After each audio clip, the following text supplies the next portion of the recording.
तो भाग पाहूया. लूक शुभवर्तमान याचा 18वा अध्याय 9 ते 14. जर कोणाकडे मराठी शास्त्र असेल तर त्यांनी तो भाग वाचावा अशी विनंती करतो. Luke's Gospel, chapter 18, verses 9 to 14. Look शुभवर्तमान याचा 18वा अध्याय वचन 9 ते 14. 9 ते 14 ही वचन वाचूया.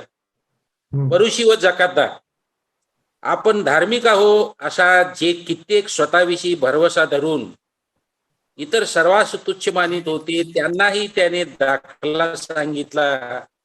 तो असा एक परुषी व एक जकातदार असे दोघे जण प्रार्थना करावयास वर मंदिरात गेले. परुषाने उभे राहून स्वतःची अशी प्रार्थना केली की, हे देवा, इतर माणसे लुबाडणारी, अधर्मी, व्यभिचारी आहेत, त्यांच्यासारखा किंवा ह्या जकातदारासारखा मी नाही, म्हणून मी तुझे आभार मानितो. मी आठवड्यातून 2दा उपवास करीतो, जे मला मिळते त्या सर्वांचा दशांश देतो. जकातदार तर दूर पाहून राहून स्वर्गाकडे दृष्टी लावण्यास देखील न दसता आपला ऊर बडवीत म्हणाला, हे देवा, मज पाप्यावर दया कर. मी तुम्हाला सांगतो, त्या दुसऱ्यापेक्षा हा नीतिमान ठरून खाली आपल्या घरी गेला. कारण जो कोणी आपणाला उंच करीतो तो नमविला जाईल, आणि जो कोणी आपणाला नमवितो तो उंच केला जाईल. Thank you uncle. आता हा जो भाग आपण पाहिला तो परुषी आणि जकातदार यांच्याविषयी तो आहे. आणि ह्या 18व्या अध्यायामध्ये जेव्हा आपण पाहतो त्यामध्ये 2 दाखले आहेत जे प्रभू येशू ख्रिस्तांनी प्रार्थनेविषयी दिलेले आहेत. पहिला जो दाखला आहे तो एका विधवेचा आहे, आणि तो भाग आपण पाहतो पहिल्या वचनापासून ते 8व्या वचनापर्यंत, जो त्या विधवेविषयी आहे. आणि प्रभू येशू ख्रिस्ताने त्या विधवेचा दाखला दिला त्या प्रार्थनेविषयी सांगण्यासाठी. तशाच पद्धतीनं प्रार्थनेबद्दल आणखीन एक दाखला प्रभू येशू ख्रिस्ताने तो दिलेला आहे, तो म्हणजे हा परुषी आणि जकातदार यांच्या दाखल्यावर. आणि या ठिकाणी आपण पाहतो की 9व्या वचनामध्येच प्रभू येशू ख्रिस्त असं म्हणत आहे की आपण नीतिमान आहोत असं जे कित्येक स्वतःविषयी भरवसा धरून इतर सर्वांना तुच्छ मानत होते, त्यांनाही त्याने दाखला सांगितला. तो असा. या ठिकाणी प्रभू येशू ख्रिस्त हा दाखला देत आहे, आणि तो कोणाला हा दाखला देत आहे तर जे शिष्यांना तो दाखला सांगत आहे. आणि एवढंच नव्हे तर जे स्वतःला असे समजतात की आम्ही नीतिमान आहोत, आणि एवढंच नव्हे तर ते स्वतःविषयी तसा भरवसा ठेवतात की आम्ही नीतिमान आहोत, आणि दुसरी गोष्ट म्हणजे ते इतर सर्वांना तुच्छ मानतात. तर अशा लोकांना देखील आणि त्याच्या शिष्यांना देखील प्रभू येशू ख्रिस्त हा दाखला सांगत आहे. आता ह्या 2 गोष्टी या ठिकाणी आपण पाहतो की त्या अशा व्यक्तीविषयी प्रभू येशू ख्रिस्त काय म्हणत आहे की अशी व्यक्ती जी स्वतःविषयी भरवसा ठेवते की मी नीतिमान आहे, आणि दुसरी गोष्ट म्हणजे ते इतर सर्वांना ती काय करते, ती व्यक्ती तुच्छ मानते. तर ही व्यक्ती कोण आहे तर प्रभू येशू ख्रिस्त विशेष करून त्या परुषी लोकांसाठी हे उद्देशून प्रभू येशू ख्रिस्त त्या ठिकाणी बोलत आहे, जे परुषी स्वतःला नीतिमान समजत होते, आणि एवढंच नव्हे तर ते इतरांना देखील तुच्छ मानत होते. आता ह्याच्या विषयी प्रभू येशू ख्रिस्त त्यांना हा दाखला देत ही गोष्ट तो सांगत आहे. आणि त्या ठिकाणी आपण जेव्हा पाहतो की ते स्वतःविषयी असा भरवसा ठेवतात की आम्ही नीतिमान आहे, आणि दुसरी गोष्ट म्हणजे दुसऱ्यांना ते तुच्छ मानतात. आणि ह्याच्यावरून आपल्याला हे दिसून येतं की ते स्वतःला समजतात की आम्ही नीतिमान आहोत, याचाच अर्थ ते देवावरती किंवा प्रभू येशू ख्रिस्तावरती विश्वास ठेवत नाहीत, तर ते स्वतःविषयी असा भरवसा ठेवतात की आम्ही नीतिमान असे आहोत. आणि एवढंच नव्हे तर ते नीतिमान स्वतःला समजतात, सर्व धार्मिक विधी ते पाळतात, आणि त्या धार्मिक विधीवरून ते काय करतात की स्वतःला फारच उंच असे समजतात, आणि इतरांना ते तुच्छ मानतात. इतरांना काही किंमतच नाही अशा पद्धतीची वागणूक ते इतरांना ते देत आहेत. आणि ते तुच्छ मानतात कारण त्यांना जे धार्मिक विधी पाळून किंवा जे नियम आहेत ते नियम सगळे पाळून ते बाह्य प्रदर्शनावरती ते जास्त भर देतात. आणि ते त्यांचं एक प्रकारचे एक त्यांची ओळख होते की ते बाह्य प्रदर्शनाला जास्त मान द्यायचे किंवा त्याला जास्त ते मानायचे. परंतु प्रभू येशू ख्रिस्त आता ह्या सर्वांविषयी तो एक दाखला देत आहे की जेणेकरून नीतिमान कोण आहे हे त्यांना स्पष्टरित्या समजावं. आणि कशा पद्धतीनं देव व्यक्तीकडे पाहतो, कोणत्या अनुषंगाने देव जो आहे तो लोकांकडे पाहतो, ते देखील ह्या भागामधून आपल्याला स्पष्ट दिसून येतं. आता एक गोष्ट जे आपण पाहतो या पुरुषांविषयी किंवा हे जे लोक स्वतःविषयी भरवसा ठेवून स्वतःलाच ते नीतिमान ठरवतात आणि इतरांना ते तुच्छ मानतात, ह्या लोकांविषयी देखील देवाने काय बोललेलं आहे बघा. जर आपण यशयाचा 65वा अध्याय पाहिला, यशयाचा 65वा अध्याय आणि 5वं वचन, आयझाया चॅप्टर 65 अँड वर्स 5. ते म्हणतात, हा जवळ येऊ नको, तुझ्यापेक्षा मी पवित्र आहे. ते माझ्या नाकात धुरासारखे, सतत पेटलेल्या अग्नीसारखे आहेत. ह्या लोकांविषयी देवाच्या वचनामध्ये असं देखील लिहिलेलं आहे की हे लोक जे आहेत ते काय म्हणतात इतरांना, तू माझ्याजवळ येऊ नकोस. का तू माझ्याजवळ येऊ नकोस? कारण मी तुझ्यापेक्षा पवित्र असा आहे, तुझ्यापेक्षा मी पवित्र आहे आणि त्यामुळे तू माझ्याजवळ येऊ देखील नकोस. ह्या पद्धतीनं ते इतरांना ते तुच्छ मानत असतात. परंतु आपण जे प्रभू येशू ख्रिस्तामध्ये आहोत, आपण जे प्रभू येशू ख्रिस्तावरती विश्वास ठेवतो, जी व्यक्ती प्रभू येशू ख्रिस्ताला मानते, जी व्यक्ती प्रभू येशू ख्रिस्तावरती विश्वास ठेवते, त्या व्यक्तीला प्रभू येशू ख्रिस्तामध्ये नीतिमान गणण्यात आलेला आहे. प्रभू येशू ख्रिस्तावरती जी व्यक्ती विश्वास ठेवते, ती व्यक्ती प्रभू येशू ख्रिस्तामध्ये देवासमोर कशी आहे तर नीतिमान अशी आहे. आणि याचा संदर्भ जर आपल्याला पाहायचा असेल तर फिलिप्पियरास पत्र याचा 3रा अध्याय आणि 9वं वचन आपण वाचा. फिलिप्पियरास पत्र याचा 3रा अध्याय आणि 9वं वचन. आणि मी त्याच्या ठाई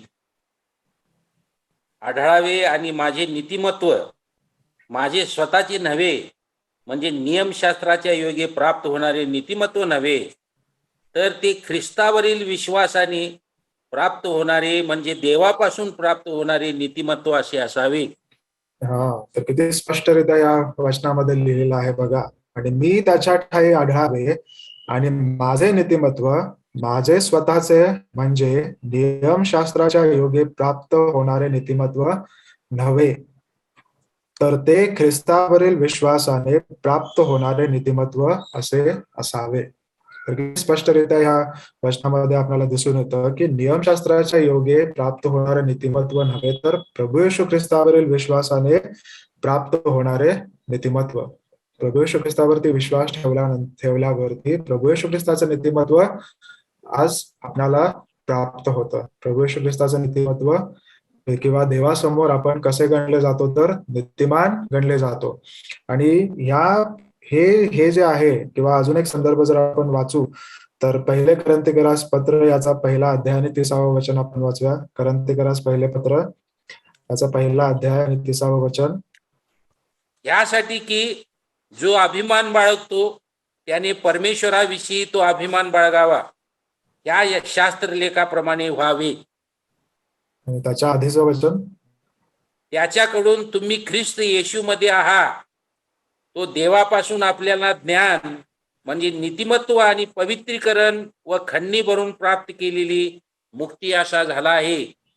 तर प्रभू येशू ख्रिस्ताविषयी या ठिकाणी काय लिहिलेलं आहे की आपण प्रभू येशू ख्रिस्तामध्ये आहोत. आणि एवढंच नव्हे तर तो देवापासून आपल्याला ज्ञान, म्हणजे नीतिमत्व आणि पवित्रीकरण व खंडणी भरून प्राप्त केलेली मुक्ती असा झाला आहे.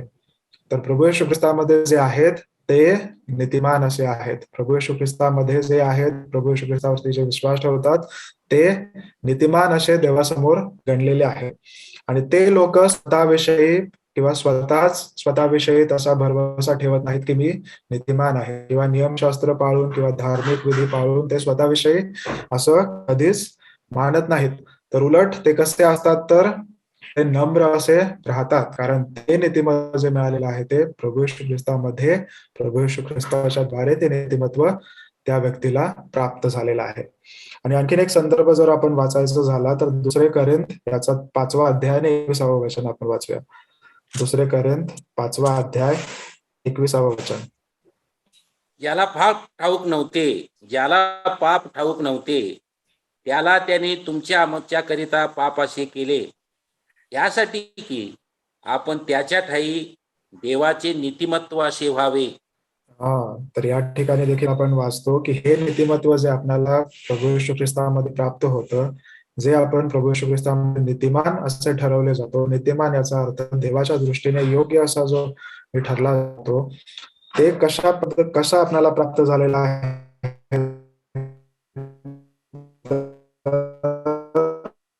ज्याला पाप ठाऊक नव्हते, तर प्रभू येशू ख्रिस्ताला जे पाप ठाऊक नव्हतं, त्याला तुमच्या आणि आमच्याकरिता काय केलेलं आहे, तर पाप असं केलेलं आहे. आणि कशासाठी? तर यासाठी की आपण त्याच्या ठायी देवाचे नीतिमत्व असे व्हावे.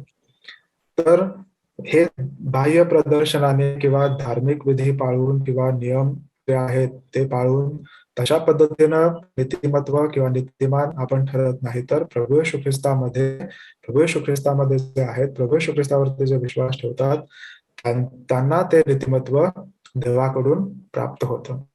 आणि हे जे आहे, हा दाखला प्रभू येशू ख्रिस्त या ठिकाणी या 2 व्यक्तींच्या द्वारे तो दाखला आता प्रभू येशू ख्रिस्त या ठिकाणी पुरुषांना देखील सांगत आहे आणि त्याच्या शिष्यांना देखील तो सांगत आहे.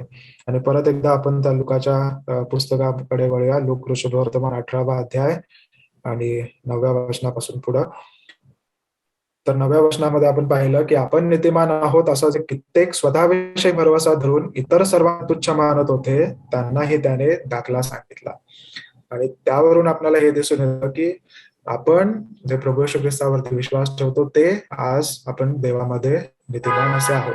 एवढंच नव्हे तर आपण स्वतःविषयी हुशारकी मारत नाही किंवा स्वतःविषयी असा भरवसा ठेवत नाही किंवा बाह्य प्रदर्शनावरती जास्त भर देत नाही किंवा इतरांना आपण तुच्छ मानत नाही. तर जे इतर लोक आहेत, त्यांना प्रभू येशू ख्रिस्तामध्ये जे आहेत, तेच प्रभू येशू ख्रिस्तामध्ये नम्र असे राहतात आणि इतरांना ते स्वतःपेक्षा जास्त त्यांना ते मान देतात. आणि ते देवानेच त्यांना निर्माण केलेलं आहे. देवाचेच ते सर्व लोक आहेत, या हेतूने ते सर्वांना मदत देखील करतात. आता पुढे जेव्हा आपण जाऊ, 10व्या वचनामध्ये असं लिहिलेलं आहे की एक परुषी व एक जकातदार असे दोघे जण प्रार्थना करण्यास वर मंदिरात गेले. आता या ठिकाणी 2 व्यक्ती आहेत, एक म्हणजे परुषी आणि दुसरा जो आहे तो जकातदार. तर ह्या 2 व्यक्ती ज्या आहेत त्या आता कुठे गेलेल्या आहेत, तर मंदिरामध्ये गेलेल्या आहेत. आणि कशासाठी गेलेल्या आहेत, तर प्रार्थना करण्यासाठी त्या दोन्ही व्यक्ती गेलेल्या आहेत. आता ह्या 2 व्यक्ती ज्या आहेत, परुषी आणि जकातदार, ते कदाचित ते यहुदी असतील आणि त्या नात्याने ते मंदिरामध्ये गेलेले आहेत प्रार्थना करण्यासाठी. आणि दोघंही प्रार्थना करण्यासाठी गेलेले आहेत, परंतु वेगवेगळ्या हेतूने ते प्रार्थना करण्यासाठी गेलेले आहेत. दोघांचा हेतू हा वेगळा आहे, पण एकाच कार्यासाठी ते गेलेले आहेत, ते म्हणजे प्रार्थना करण्यासाठी. पण दोघांचा जर हेतू आपण पाहिला, तर दोघांचाही हेतू वेगवेगळा आहे किंवा भिन्न हेतूने ते त्या प्रार्थना करण्यासाठी गेलेले आहेत. आणि पुढच्या भागांमध्ये जेव्हा आपण वाचू, तर त्यावरून आपल्याला असं दिसून येतं की एक व्यक्ती गेलेली आहे प्रार्थना करण्यासाठी. कशासाठी? तर देवाने त्याच्यावरती कृपा केलेली आहे किंवा दया केलेली आहे, त्याच्याविषयी देवाचे आभार मानायला गेलेला आहे. आणि दुसरी व्यक्ती जेव्हा आपण पाहतो, ती प्रार्थना करण्यासाठी का गेलेली आहे, तर देवाने त्याच्यावरती दया करावी आणि त्याच्या पापांची क्षमा त्याला मिळावी, याकरिता तो प्रार्थना करण्यासाठी मंदिरामध्ये गेलेला आहे. तर ह्या 2 व्यक्ती आहेत, एक परुषी आणि दुसरा जकातदार, जे दोघेही प्रार्थना करण्यासाठी मंदिरामध्ये गेलेले आहेत, परंतु दोघांचा हेतू आहे तो वेगळा आहे. प्रार्थना करायलाच गेलेत, पण वेगळ्या हेतूने ते गेलेले आहेत, ते आपण पाहतो. आणि एवढंच नव्हे तर पुढच्या वचनामध्ये जेव्हा आपण वाचू, 11व्या वचनामध्ये, तर त्या ठिकाणी असं लिहिलं आहे की परुषाने उभे राहून स्वतःशी अशी प्रार्थना केली, हे देवा, इतर माणसे लुबाडणारी, अन्यायी, व्यभिचारी आहेत, त्यांच्यासारखा किंवा ह्या जकातदार सारखाही मी नाही, म्हणून मी तुझे आभार मानतो. आता हा परुषी जो आहे, तो ज्या पद्धतीने मी म्हणालो की हे 2 व्यक्ती आहेत, ते प्रार्थना करायला गेलेत मंदिरामध्ये, परंतु त्या दोघांचा जो हेतू जो आहे तो वेगळा आहे. आणि पुरुषाचा हेतू काय आहे बघा, कशा पद्धतीने तो प्रार्थना करतो. पहिली गोष्ट म्हणजे पुरुषाने उभे राहून स्वतःशी अशी प्रार्थना केली. आता तो उभा राहिलेला आहे त्या मंदिरामध्ये आणि तो स्वतःशीच अशी प्रार्थना करत आहे. आणि त्याची प्रार्थना काय आहे बघा, की हे देवा, इतर माणसे लुबाडणारी, अन्यायी, व्यभिचारी आहेत, त्यांच्यासारखा किंवा ह्या जकातदारासारखाही मी नाही, म्हणून मी तुझे आभार मानतो. आता या ठिकाणी तो देवाचे आभार मानायला लागलाय आणि तो प्रार्थना देखील करायला लागलाय. तो प्रार्थना कशी करायला लागलाय?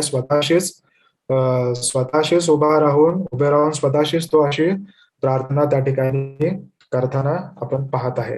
आणि कदाचित त्याला हे आवडलं नसेल, की आधीच्या वचनामध्ये जे आपण वाचलो, की तो असं त्याच्याविषयी असं लिहिलेलं आहे, की ते स्वतःविषयी असा विचार करतात, की आम्ही नीतिमान आहोत. आणि दुसरी गोष्ट म्हणजे इतरांना ते तुच्छ मानतात. इतर लोकांना ते तुच्छ मानतात. का? तर कदाचित त्यांना असं वाटत असेल, की आम्ही त्यांच्यापेक्षा जास्त पवित्र लोक आहोत. आणि कदाचित त्यामुळे त्याला हे आवडलं नसेल, की त्या जकातदाराच्या बाजूला उभं राहून किंवा जकातदाराबरोबर उभं राहून त्याने प्रार्थना करावी. तसं नाहीये, तर तो उभे राहून स्वतःशीच अशी तो प्रार्थना करत आहे. आणि तो काय प्रार्थना करत आहे बघा, की हे देवा, इतर माणसं लुबाडणारी, अन्यायी, व्यभिचारी आहे आणि त्यांच्यासारखा मी नाहीये. आणि दुसरी गोष्ट म्हणजे मी ह्या जकातदारासारखा देखील नाही, असा तो त्या ठिकाणी प्रार्थना करत आहे. आणि ह्या प्रार्थनेमध्ये तो काय म्हणतो? म्हणून मी तुझे आभार मानतो. आता त्याच्या नीतिमत्वाचा किंवा त्याला असं वाटत असेल, की मी नीतिमान आहे आणि हे नीतिमत्व मला कशाने मिळालं? तर मी चांगलं कामं करतो म्हणून मला ते नीतिमत्व प्राप्त झालं. माझ्या चांगल्या कामांमुळे, माझ्या चांगल्या कार्यांमुळे मी ते नीतिमत्व मला प्राप्त झालेलं आहे, अशी कदाचित त्याची समजूत आहे. किंवा तो धार्मिक आहे आणि त्या धार्मिकतेमुळे त्याने चांगली जी कार्य केलेली आहेत किंवा कामं केलेली आहेत, त्याच्यामुळे मी कसा आहे, तर देवासमोर नीतिमान असा आहे, असा स्वतःविषयी तो भरवसा ठेवत आहे.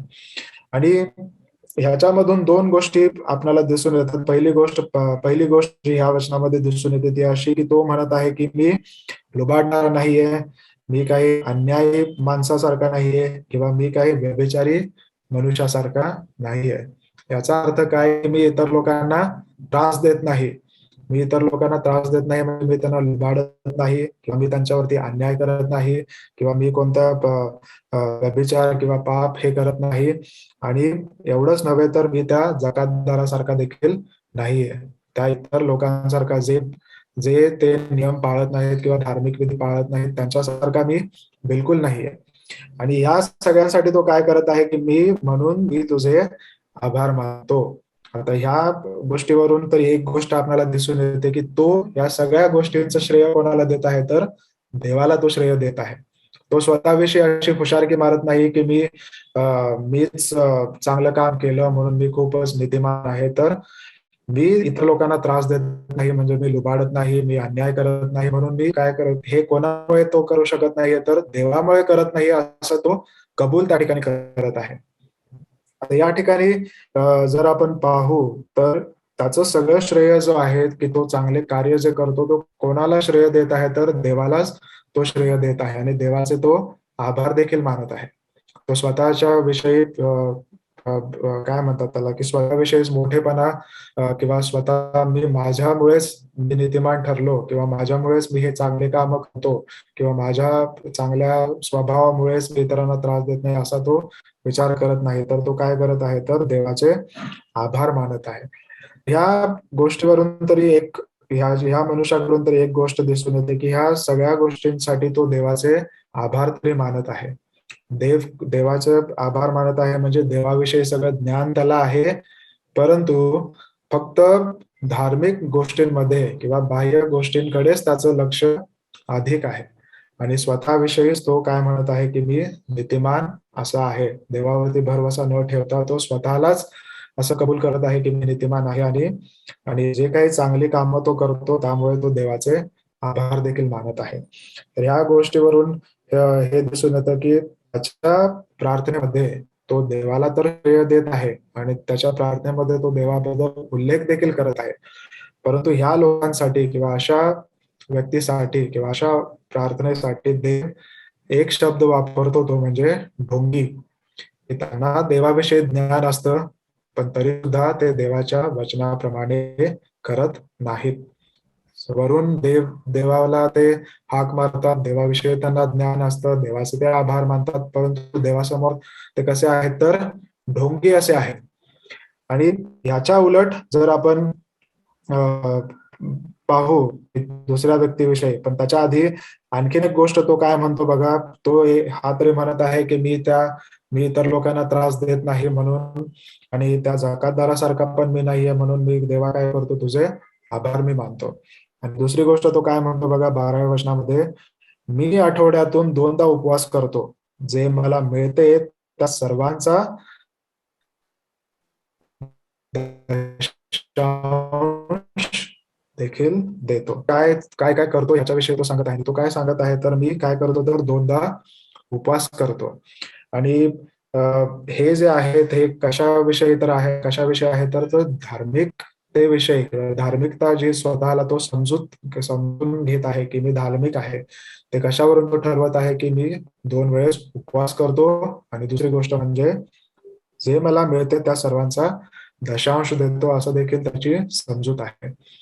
आणि पहिली गोष्ट म्हणजे 2दा उपवास करतो म्हणजे काय, यहुदी लोक जे आहेत ते 2 वेळेस आठवड्यातून 2 दिवस ते उपवास करायचे. आणि हे का करायचे तर कोणत्या दिवशी करायचे तर पहिला दिवस आणि 5वा दिवस, आठवड्यातील दुसरा दिवस आणि 5वा दिवस जो आहे म्हणजे सोमवार आणि गुरुवार, या दिवशी ते उपवास करायचे. आणि का करायचे तर मोशे जेव्हा सिनाय पर्वतावरती गेला होता, तो होता 5वा दिवस, आणि ज्या वेळेस तो सिनाय पर्वतावरून खाली आला, जेव्हा त्याला जे 2 पाट्या दिल्या, सगळे ते 10 आज्ञा लिहून, त्या दिवसाची आठवण म्हणून ते त्या दिवसांची आठवण म्हणून त्या 2 दिवशी ते उपवास करायचे. 5व्या दिवशी म्हणजे आठवड्याच्या 5व्या दिवशी मोशे जो सिनाय पर्वतावरती गेला, आणि त्यानंतर आठवड्याच्या दुसऱ्या दिवशी मोशे जेव्हा ते पाट्या घेऊन खाली आला, त्याची आठवण म्हणून हे लोक काय करायचे तर ते उपवास त्या ठिकाणी करायचे. आणि हा देखील आता परुषी म्हणत आहे की मी आठवड्यातून 2 दिवस काय करतो, उपवास देखील करतो. एवढंच नव्हे तर दुसरी गोष्ट म्हणजे जे काही त्याला मिळतं त्याच्यामध्ये तो दशांश देखील देतो, असा तो त्या ठिकाणी उल्लेख करत आहे की मी 2 वेळेस उपवास करतो, आणि जे काही मला मिळतं त्याचा मी 10वा भाग देखील देतो.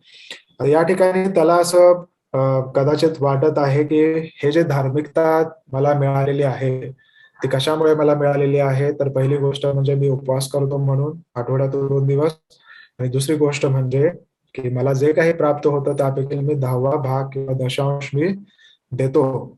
तर त्याची अशी समजूत आहे की ह्या गोष्टींमुळे मला ती धार्मिकता किंवा ते नीतिमत्व प्राप्त झालेलं आहे. आणि त्याचे असे देखील समज होते की मी इस्रायली असल्या कारणानं देवासमोर कसा आहे तर मी धार्मिक असा आहे. आणि दुसरी गोष्ट म्हणजे ह्या सर्व गोष्टी मी पाळतो. ह्या सर्व गोष्टी मी पाळतो म्हणजे काय की मी 2 वेळेस उपवास पण करतो, आणि दुसरी गोष्ट म्हणजे मला जे काही मिळतं त्याचा दशमांश देखील देतो. तर ह्या गोष्टींमुळे देखील मी देवासमोर कसा आहे असं त्याला वाटतं की मी नीतिमान असा आहे. पण प्रभू येशू ख्रिस्ता त्याला त्या व्यक्तीपासून किंवा ह्या दाखल्यापासून हे शिकवत आहे की नीतिमत्व जे प्राप्त होतं ते प्रभू येशू ख्रिस्तावरील विश्वासाच्या द्वारे ते नीतिमत्व प्राप्त होतं. जे प्रभू येशू ख्रिस्तामध्ये आहेत त्यांना देवाकडून ते नीतिमत्व प्राप्त होतं, असं आपण काही वचनांमध्ये मगाशी आपण पाहिलं. आणि कदाचित त्याला असं वाटत असेल की मी ह्या गोष्टी करत असल्यामुळं मी नीतिमान ठरलो आणि माझं तारण देखील झालं. तर देव प्रभू येशू ख्रिस्त त्या ठिकाणी हे शिकवण्याचा प्रयत्न करत आहे की तारण जे आहे ते कुठल्या चांगल्या कृत्याने मिळत नाही, तारण उपवास केल्याने मिळत नाही, तारण मी दशमांश देतो म्हणून मिळत नाही, किंवा तारण मी त्या इतर लोकांसारखा नाहीये म्हणून मिळत नाही, मी इतर लोकांना त्रास देत नाही म्हणून ते तारण प्राप्त होत नाही. तर तारण प्रभू येशू ख्रिस्तावरील विश्वासाच्या द्वारेच हे तारण आपल्याला प्राप्त होतं. आणि पुढच्या दुसऱ्या व्यक्तीविषयी जेव्हा आपण पाहू, तर दुसरी व्यक्ती कोण आहे तर जकातदार आहे. तर 13व्या वचनामध्ये जेव्हा आपण वळू तर त्या ठिकाणी असं लिहिलेलं आहे की जकातदार तर दूर उभा राहून वर स्वर्गाकडे दृष्टी लावण्यास देखील न धजता आपला ऊर बडवत म्हणाला, हे देवा मज पाप्यावर दया कर. आता ह्या दोन्ही प्रार्थनेविषयी जेव्हा आपण पाहतो की परुषाची देखील प्रार्थना आणि ह्या जकातदाराच्या देखील प्रार्थना, तर ह्या दोघांच्या प्रार्थनेमध्ये किती फरक आपल्याला दिसून येतो. परुषी प्रार्थना करताना आपल्याला दिसतो की मी असं करत, मी ही चांगली कामं करतो, मी हे उपवास करतो, मी दशमांश देतो, मी त्या लुबाडणारा नाहीये किंवा मी अन्याय करणारा नाहीये, मी त्या जकातदारासारखा नाहीये. आणि त्यामुळे तो असं देखील कदाचित त्याला वाटत असेल की ह्यामुळेच मी तारलेला आहे, मी धार्मिक असा झालेला आहे. परंतु दुसरी प्रार्थना ह्या दुसऱ्या व्यक्तीची प्रार्थना जेव्हा आपण पाहतो ह्या जकातदाराविषयी, तर तो ह्या सर्व गोष्टींची काही आठवण करत नाहीये. तो असं म्हणत नाहीये की मी एवढी चांगली कामं केली किंवा मी देखील उपवास करतो किंवा मी देखील कोणाला त्रास देत नाही किंवा मी इतरांसारखा नाहीये, असा विचार देखील त्याच्या मनामध्ये आलेला आपल्याला दिसत नाही. तर त्याच्याविषयी जेव्हा आपण वाचतो, तर त्याच्याविषयी काय लिहिलेलं आहे, तर तो कुठं उभारलेला आहे, तर दूर उभा राहून वर स्वर्गाकडे दृष्टी लावण्यास देखील न धजता. आता त्याची दृष्टी कुठे आहे, तर वरती दृष्टी नाहीये, तर तो जमिनीकडे खाली बघत आहे. त्याचाच अर्थ त्याचं जे डोकं आहे ते खाली खाली आहे. तो वर आकाशाकडे किंवा स्वर्गाकडे दृष्टी न लावता तो काय करत आहे, तर तो खाली बघत आहे. आणि त्याच्यावरून आपल्याला काय दिसून येतं, की तो किती दुःखी आहे हे आपल्याला दिसून येतं किंवा पापामुळे त्याला किती अ, दुःख होत आहे त्याच्याविषयी आपल्याला दिसून येतं. दुसरी गोष्ट म्हणजे त्याच्या ह्या वागण्यामुळे की तो खाली पाहत आहे, याचा अर्थ असा आहे की त्याला त्याच्या पापाची जाणीव आहे. आणि एवढंच नव्हे तर तो त्याच्या पापांची कबुली करण्यासाठी देखील त्या ठिकाणी आलेला आहे. तो खाली, त्याचं डोकं खाली आहे म्हणजे वरती दृष्टी न लावता तो खाली पाहत आहे जमिनीकडे. याच्यावरून आपल्याला दिसून येतं की पहिली गोष्ट, त्याला त्याच्या पापांविषयी जाणीव आहे. त्या पापांची कबुली करण्यासाठी तो त्या ठिकाणी आलेला आहे. आणि दुसरी गोष्ट म्हणजे त्याच्या पापांमुळे त्याला अतिशय दुःख देखील होत आहे. आणि दुसरी गोष्ट आपण पाहतो की तो म्हणजे स्वर्गाकडे दृष्टी लावण्यास देखील न धजता आपला ऊर वडवत तो म्हणालेला आहे. म्हणजे किती त्याला दुःख होत आहे की त्याच्या पापांविषयी त्याला किती वाईट वाटत आहे. आणि स्वतःचा ऊर बडवून तो काय प्रार्थना करत आहे, तो असं म्हणत नाहीये की देवा मी अमुक चांगलं केलं, मी तमुक केलं किंवा मी असं केलेलं आहे, तसं केलं आहे, असं तो बिलकुल म्हणत नाहीये. तर उलट तो त्या ठिकाणी काय म्हणताना दिसून येतो, तर तो म्हणत आहे की हे देवा मज पाप्यावर दया कर. आता ह्या व्यक्तीविषयी, ह्या जकातदाराविषयी जेव्हा आपण विचार करतो, पहिली गोष्ट म्हणजे तो नम्र अंतकरणाने देवाकडे आलेला आपण पाहतो. दुसरी गोष्ट म्हणजे तो स्वतःला अ, पा तो स्वतःच्या पापांच्या क्षमेसाठी तो त्या ठिकाणी आलेला आपण दिसतो आणि तो त्या नम्रतेने तो प्रार्थना देखील करताना आपण पाहतो. तर त्याच्या विरुद्ध जेव्हा आपण परुषाची प्रार्थना पाहतो, तर परुषी जो आहे तो चांगल्या कर्मांवरती किंवा बाह्य कृत्य जे आहेत त्याच्यावरती तो भर देताना आपल्याला दिसून येतं. आणि ह्याच्याविषयी जेव्हा आपण पाहतो, तर तो नम्रपणे प्रभू देवासमोर आलेला आहे, देवाच्या सानिध्यामध्ये आलेला आहे किंवा त्या मंदिरामध्ये तो आलेला आहे आणि तो प्रार्थना करताना दिसत आहे. आणि तो स्वतःच्या धार्मिकतेविषयी किंवा स्वतःच्या नीतिमत्वाविषयी तो हुशारकी मारत नाहीये. तर तो काय करत आहे, तर देवासमोर तो अगदी नम्रपणे स्वतःच्या पापांविषयी तो काय करत आहे, की देवाला तो प्रार्थना करत आहे, की हे देवा मज पाप्यावर तू दया कर. आणि ह्याच्या विषयी जेव्हा आपण पाहतो किंवा ह्याच्यावरून आपल्याला काय दिसून येतं, की देव जो आहे तो अशा प्रार्थनेकडे लक्ष देतो. ज्या पद्धतीनं प्रार्थना हा जकातदार करत आहे आणि देवाकडे त्याने आपलं मन किंवा लक्ष केंद्रित केलेलं आहे आणि तो देवाकडे आता प्रार्थना करत आहे, की तो काय म्हणत आहे, देवा माझ्या मज पाप्यावरती तो दया कर. आणि ह्या माणसाकडून देखील किंवा ह्या जकातदाराकडून देखील आपल्याला हे देखील शिकायला मिळतं, की जेव्हा आपण देखील आपल्या पापाची कबुली देवासमोर करतो किंवा कबुली करत देवाकडे प्रार्थना करतो, देवाची दया आपल्यावरती देखील होते. आणि जर एक वचन वाचलं आपण नीतिसूत्रे याचा 28वा अध्याय आणि 13वा वचन जर आपण वाचू, तर काय लिहिलेलं आहे बघा, नीतिसूत्रे 28 आणि 13. He who covers his sins will not prosper, but whoever confesses and forsakes them will have mercy. Okay, thank you. तर मराठीमध्ये आपण वाचूया. त्या ठिकाणी असं लिहिलेलं आहे की जो आपले दोष झाकतो त्याचे बरे होत नाही, जो ते कबूल करून सोडून देतो त्याच्यावर दया होते. आणि या जबाबदाराविषयी जेव्हा आपण वाचू त्याची प्रार्थना अशी आहे की हे देवा मज पाप्यावरती तू दया कर. तर तो आता जो आलेला आहे मंदिरामध्ये तो त्या हेतूने आलेला आहे की देवाने त्याच्या पापांची क्षमा करावी. आणि तो नम्रपणे प्रभूकडे आलेला आपण पाहतो. आपलं डोकं तो वरती आकाशाकडे न लावता तो खाली बघत आहे. आपला ऊर बडवून तो आता प्रार्थना करत आहे की देवा मज पाप्यावर दया कर. तो कोणत्या स्वतःच्या कृत्यांविषयी प्रार्थना करत नाहीये किंवा स्वतःविषयी तो चांगुलपणाविषयी तो सांगत नाहीये, तर देवाकडे तो दयेची याचना करताना आपण पाहतो. तर ह्या दोन व्यक्ती ज्या आलेल्या आहेत प्रार्थना करण्यासाठी, पहिली व्यक्ती म्हणजे तो परुषी. तो आला कशासाठी? तर मी चांगली कामं केली आणि म्हणून मी नीतिमान आहे आणि देवामुळे मी हे नीतिमान ठरलो किंवा माझ्या ह्या चांगल्या कामांमुळे मी नीतिमान ठरलेलो आहे, म्हणून तो देवाचे आभार मानताना आपण पाहतो. पण त्या उलट ह्या जकातदाराविषयी जेव्हा आपण पाहतो तर हा जकातदार हा नम्र होऊन देवाकडे आलेला आहे. स्वतःविषयी कोणतेही हुशारकी न मारता किंवा स्वतःच्या चांगल्या कर्मांची नावं न देता तो काय करत आहे, तर देवासमोर नम्रपणे येऊन तो स्वतःच्या पापांची कबुली तो देताना आपण पाहतो आणि तो म्हणत आहे की मज पाप्यावर दया कर.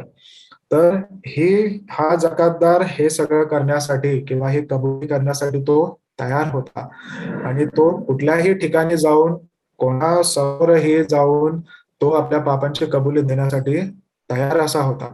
परंतु त्याची जी प्रार्थना होती किंवा तो कोणासमोर तो प्रार्थना करत आहे, तर देवासमोर तो प्रार्थना करत आहे आणि देव त्याच्या प्रार्थनेकडे लक्ष देखील देत आहे आणि देव साक्षी आहे त्याच्या प्रार्थनेसाठी की तो देवाकडे प्रार्थना करतो की देवा मज पापावर दया कर. आता हा दाखला सांगू झाल्यानंतर प्रभू येशू ख्रिस्त काय म्हणतो बघा 14व्या वचनामध्ये. त्या ठिकाणी असं लिहिलेलं आहे की मी तुम्हाला सांगतो त्या दुसऱ्यापेक्षा हा नीतिमान ठरून खाली आपल्या घरी गेला. कारण जो कोणी स्वतःला उंच करतो तो नमवला जाईल आणि जो कोणी स्वतःला नमवतो तो उंच केला जाईल. तर पुरुषांना जर हा प्रश्न विचारला असता की दोन व्यक्तींनी जी प्रार्थना केली, एक म्हणजे परुषी आणि दुसरी म्हणजे जकातदार, तर ह्या दोघांपैकी कोण नीतिमान ठरला? तर परुषी लोकांनी तेच सांगितलं असतं की जो परुषी आहे आणि तोच नीतिमान ठरला. परंतु प्रभू येशू ख्रिस्ताला हे आता त्या ठिकाणी स्पष्टरित्या सांगायचं आहे की नीतिमान जी व्यक्ती ठरते किंवा ज्या व्यक्तीचं तारण होतं ते तारण कुठल्या चांगल्या कर्मांमुळे होत नाही किंवा तो इस्रायली आहे म्हणून त्याचं तारण होत नाही किंवा तो चांगली कामं करतो, तो 2 दिवस 2 वेळेस उपवास करतो, तो चांगला त्याचं जे काय प्राप्त होतं, जे काही त्याला देवाने दिलेलं आहे आणि त्या देवाने दिलेल्या गोष्टींमधून तो 10वा भाग परत देवाला देतो, त्यामुळे त्या व्यक्तीचं तारण होत नाही. तर तारण जे आहे ते प्रभू ख्रिस्तावरील विश्वासाच्या द्वारे प्राप्त होतं आणि ते विनामूल्य प्रभू येशू ख्रिस्तावरती विश्वास ठेवल्यामुळे ते तारण कोणत्याही व्यक्तीला प्राप्त होतं. तर ह्या व्यक्तीवरून आपल्याला दिसून येतं ह्या जकातदारावरून जो स्वतःच्या पापांची कबुली देतो आणि देवाच्या समोर नम्रपणे येऊन तो प्रार्थना करत आहे की देवा मज पाप्यावरती तू दया कर. तर त्याच्यावरून देखील आपल्याला हे दिसून येतं की जशा पद्धतीनं तो त्याने स्वतःच्या पापांच्या क्षमेसाठी देवाकडे जाऊन त्याने प्रार्थना केली आणि दयेची याचना केली, तशाच पद्धतीनं आज देखील कोणतीही व्यक्ती किंवा कोणीही किंवा कितीही पापी व्यक्ती असू द्या, ती व्यक्ती देवाकडे जेव्हा येते आणि देवाकडे दयेसाठी प्रार्थना करते त्यावेळेस देव त्याच्यावरती दया देखील करतो. त्याच्या पापांची कबुली करून जेव्हा तो प्रभू येशू ख्रिस्तावरती विश्वास ठेवतो त्यावेळेस देव त्याच्यावरती दया करतो आणि देवाचं नीतिमत्व किंवा प्रभू येशू ख्रिस्ताच्या द्वारे ते नीतिमत्व त्या व्यक्तीला देखील तो देतो. आणि एवढंच नव्हे तर या ठिकाणी तो म्हणत आहे की प्रभू येशू ख्रिस्त मी तुम्हाला सांगतो त्या दुसऱ्यापेक्षा हा नीतिमान ठरून खाली आपल्या घरी गेला. त्या दुसऱ्यापेक्षा म्हणजे त्या परुषापेक्षा हा जकातदार नीतिमान ठरून खाली आपल्या घरी गेला. आणि ह्या दाखल्यावरून दिसून येतं की एकाची प्रार्थना ऐकण्यात आली आणि दुसरा जो परुष आहे त्याची प्रार्थना देवाने ऐकली नाही. एकाला नीतिमान ठरवलं म्हणजे ह्या जकातदाराला नीतिमान ठरवण्यात आलं म्हणजे देवाच्या दृष्टीने योग्य असं देवाने त्याचा स्वीकार ह्या म्हणजे पुरुषाची प्रार्थना देवाने ऐकलेली नाही.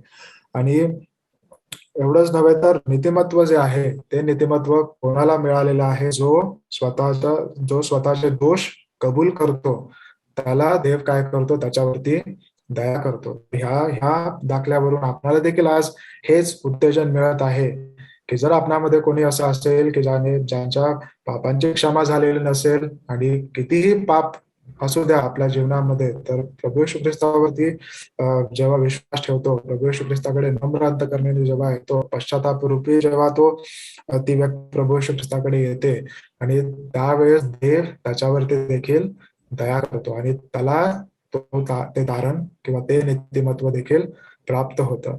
आणि जे आपण प्रभू येशू ख्रिस्तामध्ये आहोत आज हेच आपल्याला देखील परीक्षण करायचं आहे की माझ्या जीवनामध्ये मी आज कोणत्या स्थानी आहे.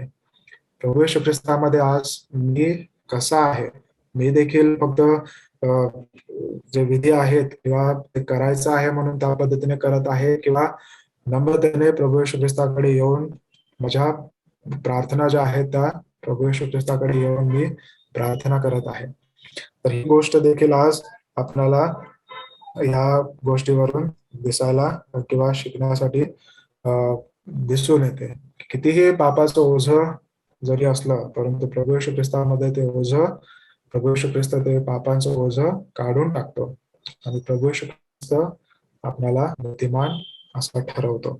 तर देव आपल्याला सहाय्य करो की ज्या पद्धतीची वृत्ती ह्या जकातदाराची होती, जर नम्रपणा ह्या जकातदारामध्ये होता, जी पश्चातापी अंतकरण ह्या जकातदारामध्ये होतं आणि पापांची कबुली देण्यासाठीचा जे धैर्य किंवा जी शक्ती ह्या जकातदारामध्ये होती, तर देव आपल्याला देखील सहाय्य करो की ह्या जकातदाराप्रमाणे आपण देखील देवासमोर नम्रपणे यावं. देवाकडे प्रार्थना करताना चांगल्या कृत्यांमुळे नव्हे तर देवाच्या दयेसाठी आपण प्रार्थना करावी.